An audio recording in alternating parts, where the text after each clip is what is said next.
Our next conversation today is with Jon Caldara, head of the Independence Institute, or as I shall call you, the last of the libertarians.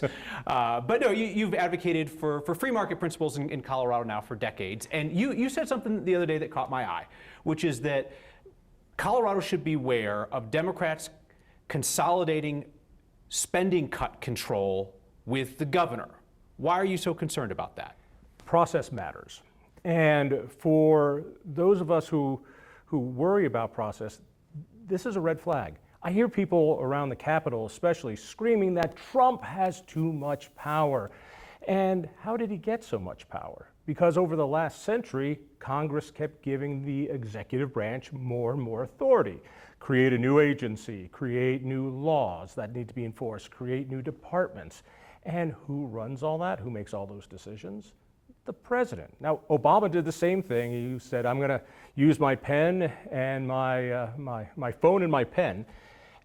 Trump is doing it because they've given him the authority to do so. But those same people at the Capitol who are screaming tyrant to Trump are about ready to give more authority to the governor's office.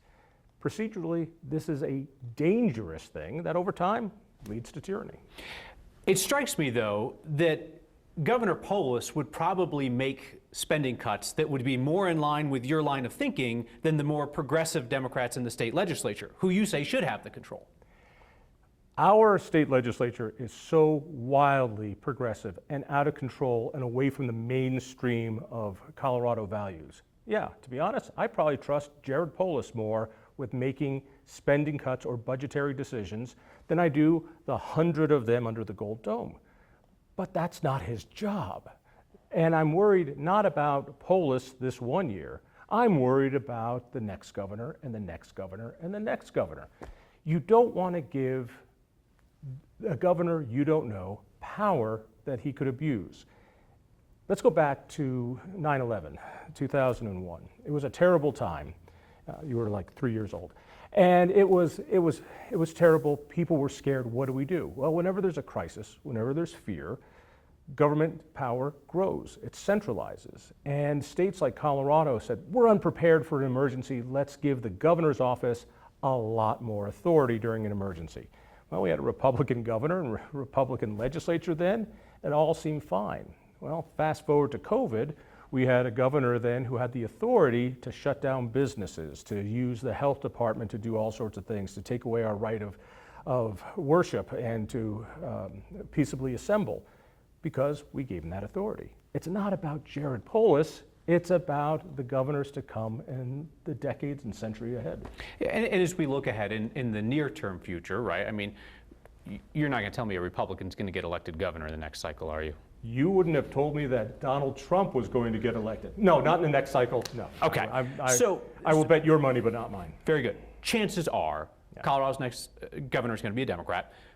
It looks like it'll be Michael Bennet, who, I mean, to my eye is like more conventionally liberal than Jared Polis, but not by a wild margin, or Phil Weiser, who is decidedly further to the left than Jared Polis on a lot of things. I think they're both to the left of Jared Polis. I think that's fair. But one is a liberal, the other one is a progressive. I think that's completely fair. So what you're saying is just be cautious about handing that power to the governor from your perspective as somebody who's on the other side of the aisle, that you see a Governor Bennet or a Governor Weiser doing perhaps different things with the power than Polis? I don't know what I see in the future. All I see is that when we make procedural changes that give one branch of government absorbent power, in the long run, bad things happen. And that's what's going to happen with this. It's also such a remarkable cop-out. We elect these 100 people, and their number one job is to set priorities. That budget bill, sometimes called the big bill, is the expression of our values. We have 100 people that we can get in contact with easily, and they represent us, and they go down and supposedly fight for our interests. That's great over the last 8 years, when all they've wanted to do is give more tax credits to this green outfit and to that company and to this, and give you thousands of dollars to buy an electric vehicle. Oh, they love doing that. But when it comes to making tough decisions where they will anger some constituency groups, they want to wash their hands and run away. No, it's their job to do this. We're not doing them any favors. We're not doing ourselves any favors. We should have politicians do their job, what they're elected to do, make tough calls. So let's talk about the few, the proud, the elected Republicans at the state capitol. Are they effective advocates for small government? Largely they are, but they're completely irrelevant. One of my frustrations with the media is the obsession with the Republicans. Do you think we talk about Colorado Republicans too much? Way too much. They have no power. They have no authority. Some of them fight like toddlers, which is interesting and fun to report on, but completely meaningless. Instead, the story under the Gold Dome, I believe, is a growing civil war in the Democratic ranks, where 2/3 of the power in the legislature is. And let's remember, they own every big city, they own every lever of state government, they own the courts, they own the legislature, they own the governor's office. That's where we should be focusing. And there's real drama going on there that they're trying to keep under the radar. Who cares what the Republicans do? They're irrelevant. I don't think the drama has been totally under the radar. I think you have seen reporting about the left and lefter fights in the Colorado Democratic Party, and you saw two of the most outspoken leftists at the Capitol get bounced in primaries. You saw Tim Hernandez and Elizabeth Epps get bounced. I mean, so there certainly is a lot to that. I hear what you're saying about the spectacle that Colorado Republicans put on. Now, if Dave Williams says something stupid, let him. It doesn't matter. This state, I believe, is at a crossroads financially. The bad political decisions, the bad policy decisions of the last 15 years are really starting to grow. We're seeing more and more businesses go out of business. We're seeing that people can't afford a home. Young families can't get a start here. It's a harder and harder place to start a business. It's a harder and harder place to raise your family. These issues are going to come to a head in the next few years. Add to that an energy crisis that will be hitting in a few years as we try to retire 2/3 of our energy source, which is fossil fuels, as our demand for electricity is going to go up about 3 times in the next decade. The math doesn't work. It is a crisis right there. But instead of focusing in on that, they're focusing in on silly things. It seems to me that one of the biggest problems that Republicans, conservatives, libertarians have in Colorado these days is anytime they try to make an argument about how do you feel about the results of liberal governance in Colorado, people naturally are going to say, okay, what is the alternative? And right now the alternative is the party of Trump. I don't know if I fully agree with that. I will say that one of the reasons a Republican doesn't matter in Colorado is that in suburban districts, those swing districts, I'm not talking in rural Colorado where being a Republican is a safe seat, but in those swing districts, for the next couple of years, an R behind your name is kind of like having a swastika behind your name for those swing voters, particularly female voters in the suburban areas. I don't see Republicans doing well in those districts in the near term. It doesn't mean that Republican ideas of limited government, being strong on crime, cutting taxes, cutting regulations is invaluable. I think that most of the unaffiliated voters in those districts go, yeah, we don't want the abortion issue, we don't want the anti-gay stuff, we don't want the anti-cannabis stuff, and they're right, but most of the Republican platform and of things that they want are regulatory. It's just the other stuff is flashy and scarier. I want to take you back to where we started around Governor Polis and the idea of imbuing the governor with more power around spending cuts. Based on the way that you describe this, it's not really a partisan issue, but as an issue of values. I just can't help but think making political decisions based on values feels very outmoded and out-fashioned in the year 2025. Then let me make you feel better about it. Okay. This is absolutely a feeling about limited government, because unless government is in check, unless we have proper checks and balances, government grows uncontrollably.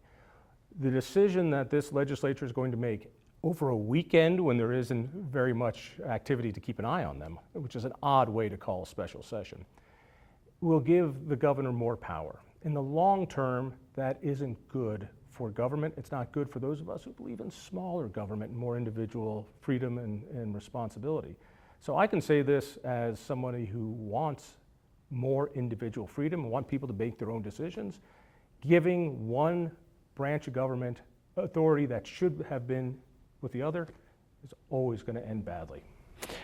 So lastly on this, when you talk about the idea of the special session, right, it's going to happen on a summer weekend, attention's elsewhere, that kind of thing. It's going to be hot as Hades in that building. Not only that, but yeah. just look at what this call is. The call was a pretty confusing call.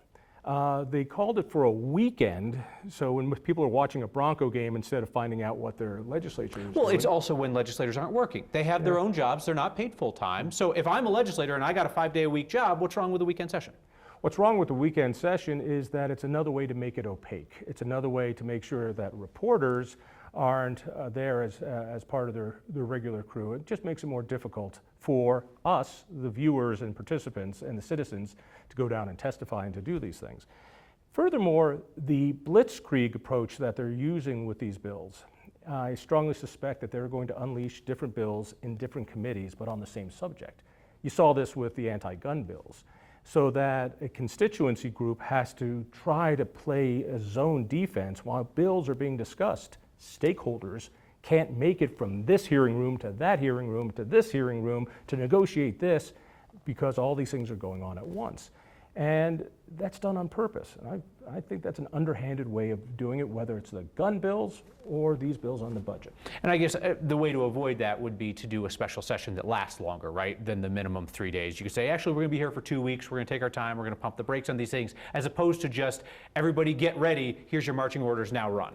Or no special session. And just deal with it next year. This all could be dealt with in next year. The thing that is... Except the AI. The governor's mad about the AI stuff, and the tech companies are mad about the AI, and the AI regulations. I'm mad about the AI. Well, it's supposed to take effect in February. Do you want them figuring out in early January what to do with AI in February? I have no problem with that, because that's how government works. Okay. You know what? If we had a 3-day session, all the bills would be done in 3 days. You know, we have 120 days, but 80% of the heavy lifting happens in the last 2 weeks. If they wanted to work this out, they could work it out during intermediate commissions and other committee hearings. It is odd to do it now. So they could even take care of the AI bill. Or, heaven forbid, this bill that the governor hates, he could have vetoed. I don't know if you read his signature letter on it, or why he signed it. It read like a veto letter. I hate it for this reason. I hate it for what it's going to do for the economy. I hate what it's going to do for Colorado. I think this should be done on a federal level. He endorsed the national moratorium that was in Trump's big, beautiful bill. Before it got pulled out. Before it got pulled out by, of course, Republicans. So, you know, he shouldn't have signed it. He knows he shouldn't have signed it, and it needs to be yanked. I want to ask you about a couple other things while we have you here, just because I'm curious about your take on them. This redistricting arms race that we're seeing around the country, with what's going on in Texas, right? Trump tells Texas, you know, find me 5 more seats, right? And Texas is like, well, we can draw maps and find 5 more seats. And then Missouri's going to look at it. So then you got Gavin Newsom in California, who's doing a Trump impersonation now, and he's like, well, I'm going to find 5 seats. What do you think about it? Is it just politics? Is it unhealthy? Like, it's unhealthy, but it is just politics. That, you know, I've seen the same type of underhanded stuff when it comes to our beloved taxpayer Bill of Rights. Well, wait a second, it says that you need to have a vote for debt. Well, if we call debt a certificate of participation, instead of a 30-year bond, we're going to have 31-year bonds, then we can get around it. So that type of legalese always works. We're going to call a tax a fee. Well, we're going to do that and grow the size of government. Yeah, politics is ugly, and that's why we ought to keep an eye on it. I think it's a bad decision. I think the framers said we're going to have a census every 10 years. We're going to do redistricting then. I think that's the right way to do it, because you are going to get an arms race. Although in states like Colorado, it's not like the Democrats are going to be able to find that many more Democratic seats. They could, if they did away with the independent redistricting commission, they could find more seats. It certainly wouldn't be 4-4, because Republicans are not a 50% party in Colorado these days. No, they're not. But, they overperformed. But when you look at the state legislature and how they are, how their district goes, it is very favorable to Democrats. I don't think you could find a more favorable ruling. The other part of it is that the voters put in that independent redistricting group, so they'd have to, again, go against the direct wishes of voters. I don't think they're going to do that. Yeah, and we'll see what happens in California too, right? I mean, they made choices there about how they wanted the process to run, and they're going to have to go back to voters to ask about that. Let me ask you about the state of libertarianism in Colorado. From where I sit, when I look at libertarianism in Colorado, this is going to kill you, but you know the most famous libertarian in Colorado is the governor, Jared Polis. I mean, that has to boil your blood, but you know it's true. And that's the case, I'm also Miss Colorado, so we're fine. I mean, but he loves to proclaim that he's a libertarian, and he has some libertarian tendencies, right? He's a Democrat with some libertarian tendencies, right? Just because you like pot doesn't make you a libertarian. You know, when you've got a governor who has put in this AI bill, who has raised taxes, who has raised regulations, even Reason Magazine has had to come out and go, these are not things that libertarians do. The ridiculous gun control that he's put in, raising the minimum wage, getting in between employers and employees, none of this is libertarian. You don't think he's a libertarian? No, he's not a libertarian. You calling for the government regulation of libertarians? Yeah, I want truth in labeling of libertarians. No, so, I will say, yeah. What's disappointing with Jared, and Jared's been a friend of mine for a long time, is he is a remarkably smart guy. He knows policy inside and out. The problem is he hasn't been able to stand up to the progressive wing of his party. The AI bill is a perfect example. He hasn't been able to say, no, I'm not doing that. And I think it's because he has future ambitions. I don't know if those future ambitions, unless it's running for Senate, are going to be realized. I have a hard time seeing him make it through a Democratic presidential primary. So, can I stop and ask you about that? The epitaph will read, here lies Jared Polis, an incredibly smart guy who wasn't brave enough to stand up to his own party. About the idea of Polis for president, right? I mean, you could see, right, some Dems are trying to carve out that abundance lane, you know, kind of like that deregulatory lane that basically says, and like, the guy Democrats who's done more regulatory damage than any governor in Colorado history is Jared Polis. You don't think he has a place in that lane? He will say he has a place in that lane because what he says and what he does are two different things. The untold story of the Polis years will be the increase in the regulatory state. How it has destroyed the fossil fuel industry, how it's working against agriculture, how it's working against mining, how it's working against livestock. The building codes, the energy codes, I've never seen a move towards increasing the regulatory state, and you can look at that by the FTEs, the full-time employees that are now needed to run his regulatory regime. Do you believe that's him or him refusing to put a brake on his party? I don't know. I think it's more him because he runs those departments. But when you put in guys like Will Tour, who knows how everyone else should live and wants to build an apparatus for it, that's a problem. So he's not an abundance Democrat, though he talks like one. The governor got mad a couple weeks ago when I referred to his pedestrian bridge project as a legacy project. He didn't like that, and he wants to argue that his legacy is, you know, taxpayer-paid kindergarten and taxpayer-paid lunches at schools and things like that, which some people call free, but, like, all right, they're paid for by taxpayers. Which are not libertarian things either. Sure, fair enough. He really did not like when I called the bridge a legacy project, but it looked to me like it was going to be a legacy project. So here's my question to you. No, you don't understand what it really was a homeless shelter device so people could live underneath it. I don't believe that. That's a joke. What do you think? I don't believe many of your jokes or your statements. What do you think his legacy is? I think his legacy will be the guy who started who put the finishing touches on an energy crisis in Colorado. I think he will be remembered for the guy who unleashed anti-gun laws in Colorado. And he'll be one of those guys who I think is one of the most tech-friendly guys in Colorado. He's been a good spokesman for Colorado. He understands so much. His legacy will be he created a regulatory state that will slowly choke the economy of Colorado. We were talking about libertarianism, and then we got distracted by the governor. I want to finish there. So obviously, you know, he is the state's most famous libertarian, even though you say he's not a libertarian. Would you say he's a libertarian? He has libertarian tendencies. Well, I have tendencies too. Let's not. Then you look at kind of like, I don't know what you'd call like conservative libertarians, which they feel to me like they've been co-opted by MAGA, right? I mean, you've got the chair of the Colorado Libertarian Party striking deals to get Republicans elected, saying she's going to vote for Trump, things like that. They feel to me like they've been co-opted by MAGA. Like, to me, I look at what I knew of the Libertarian Party 20 years ago, and they were a liberty party, they were a freedom party, and now they're not. They're just kind of like a wing of MAGA.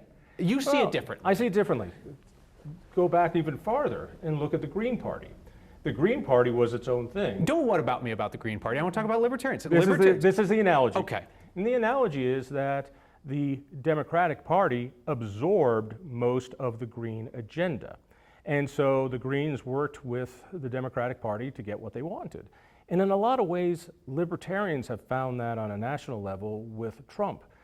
Issues on cryptocurrency, issues on taxes, not on trade. So there's some crossover there where they're being politically pragmatic, and I can't blame them for that. And when you use the L word, it gets confused between a libertarian party, which doesn't win and will not win, and a libertarian philosophy, which will win, and I believe has a huge streak in Colorado. I think most Coloradans are very libertarian in their core. They want to be left alone, and they want to protect other people's right to live their lives the way they want to live their lives. The way we put it is, people want to make their own decisions. And so the philosophy continues to grow, and I think it will return. I don't think Colorado has lost it. I think it's an aberration what we're seeing right now. And that's very different than a libertarian party. Fair enough. We'll leave it there. Jon Caldara, appreciate your time, appreciate your viewpoints. My pleasure.